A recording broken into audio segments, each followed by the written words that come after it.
ce virus aurait été fabriqué par les laboratoires pharmaceutiques. Complot des milliardaires avec Bill Gates en tête pour réduire la population mondiale. C'est un virus de guerre qui était destiné à nettoyer les territoires qui vont être conquis. Le coronavirus n'a pas été créé en laboratoire. Il y a eu des rumeurs, effectivement, comme à chaque nouvelle épidémie.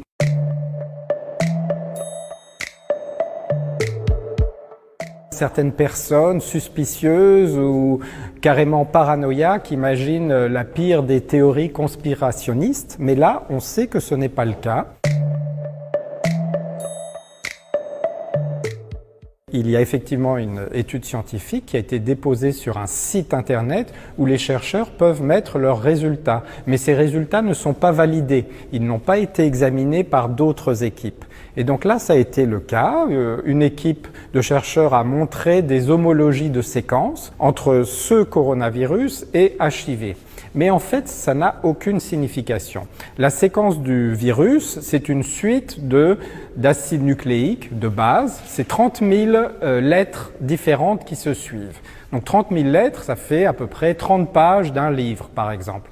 Et ils ont comparé ces 30 pages de livre à 30 pages d'un autre livre, le livre du VIH. Et ils se sont aperçus qu'il y avait des groupes de 3 ou 4 lettres en commun. C'est comme si dans un roman, il y a écrit le mot « chat », et dans un autre roman, il y a également écrit le mot « chat » parmi des dizaines de milliers de mots. Alors statistiquement, il y a des homologies forcément, mais cela n'a aucune valeur, c'est juste dû au hasard.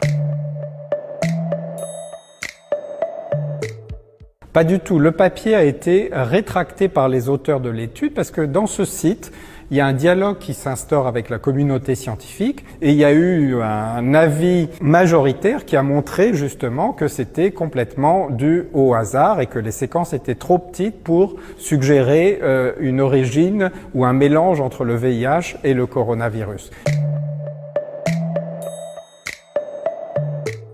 Tout simplement l'analyse de séquences. On sait maintenant analyser de façon très précise en créant ce qu'on appelle des arbres phylogénétiques, c'est-à-dire on peut remonter l'origine d'un virus et on sait par exemple, dans le cas de ce coronavirus, qu'il vient d'un virus qui est présent naturellement chez certains animaux, chez certaines chauves-souris et également, comme vous le savez peut-être, chez le pangolin. Chez ces animaux, on peut trouver le virus identique à 90 ou 98% presque d'homologie. Là, on sait que le virus est passé directement de la chauve-souris ou du pangolin à l'homme.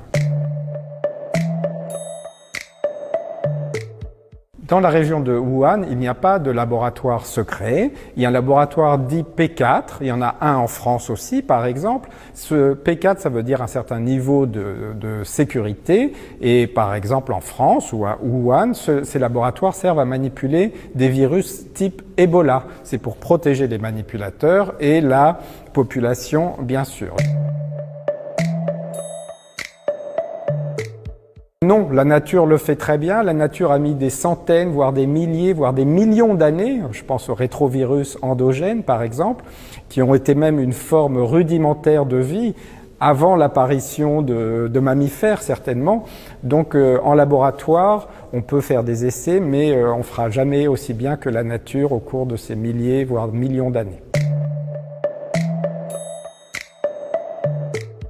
Tout à fait. L'analyse de son patrimoine génétique permettrait de comprendre les manipulations s'il y en avait. On pourrait voir un alignement de séquences ou des mots étranges qui ne viennent pas d'un processus naturel. Mais souvent, quand on introduit ce genre de modification dans un virus, eh bien, ça a des effets plutôt mauvais pour le virus, enfin, tant mieux pour l'homme, mais le virus est moins capable de se multiplier avec ces additions étrangères dans son propre génome.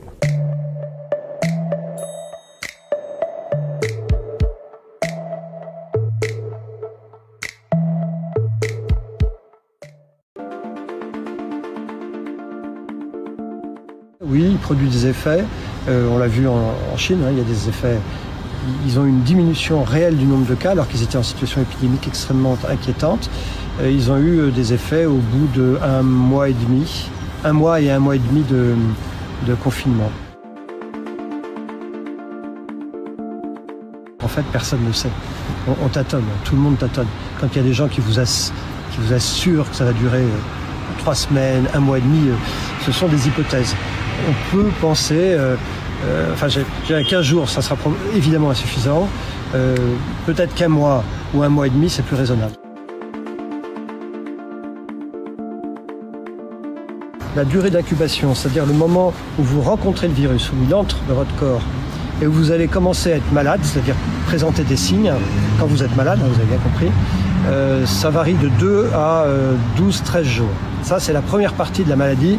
Vous ne savez pas que vous êtes malade, parce que le virus est dans votre organisme et commence à faire son petit travail de sape. Au bout de 2 à 12 jours, moyenne 4,5 jours, vous êtes malade. C'est-à-dire que vous mettez à tousser, à cracher, parfois des difficultés respiratoires et puis parfois des choses plus graves. Heureusement, beaucoup plus rares, mais vous savez, ça arrive. Et bien ça va durer à peu près 2 semaines. À peu près 2 semaines. Et puis au bout de 2 semaines, le virus aura probablement disparu.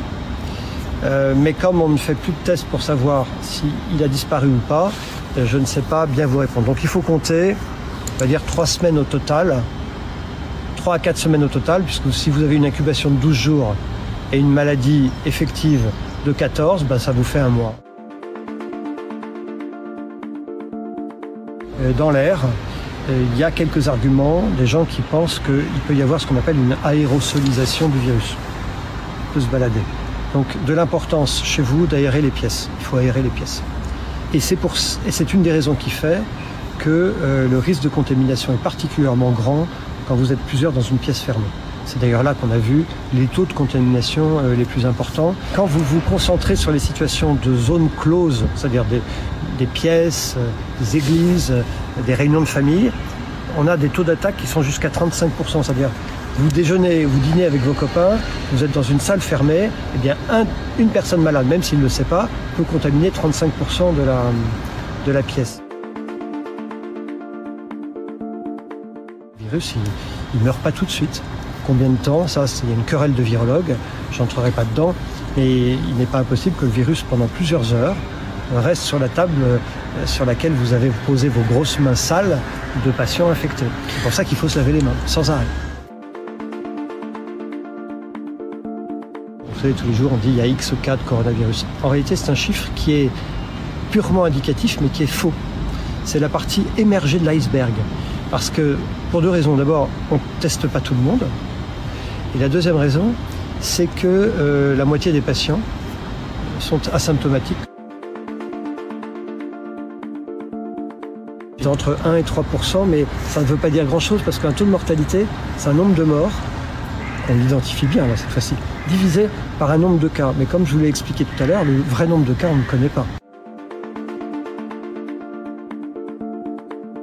Il est vrai il va y avoir des patients jeunes de 20 ans qui vont développer des formes graves de réanimation. C'est une certitude. Mais ça va rester la minorité quand même. Les études chinoises, qui maintenant ont 3 mois de recul, c'est quand même un sacré avantage parce qu'on apprend d'eux, montrent quand même qu'on est sur une population qui est plutôt âgée, majoritairement, très majoritairement, qui a des maladies associées, essentiellement l'hypertension artérielle, le diabète, également un peu les affections respiratoires chroniques, moins en fait que la grippe proportionnellement. Mais c'est vrai qu'ils ont des patients jeunes, mais ça ne va pas être la majorité. Simplement, il ne faut pas penser que les jeunes sont totalement à l'abri, c'est faux. Il y a certains virus qui sont saisonniers. Vous voyez, le virus de la grippe qu'on a tous les ans, c'est fin de l'automne, début de l'hiver. Puis après, il disparaît. Il disparaît à la fois probablement pour des raisons météorologiques, mais aussi parce que les gens sortent et sont moins en contact l'un avec l'autre et ne se rencontrent pas. Mais en fait, on ne sait pas répondre à la question, parce qu'il y a des virus qui ont des saisonnalités inversées. Par exemple, le virus H1N1, qui est un virus dont on a beaucoup parlé il y a 10 ans, lui, il est apparu au printemps. Donc, on peut l'espérer, rien n'est certain, et en tout cas, ça serait pas très sérieux de ne tabler que là-dessus. Écoutez, le vaccin, on l'aura d'ici 1 an, on va dire. Il faudra le produire. En plus, tout le monde va en vouloir. Donc, ça va prendre un peu de temps. Il faut le fabriquer, bien entendu, parce qu'on ne sait jamais. Le virus peut revenir après une première phase. Sortez pas de chez vous. Limitez vos interactions sociales. Ne dormez pas dans la même chambre que quelqu'un qui est potentiellement malade.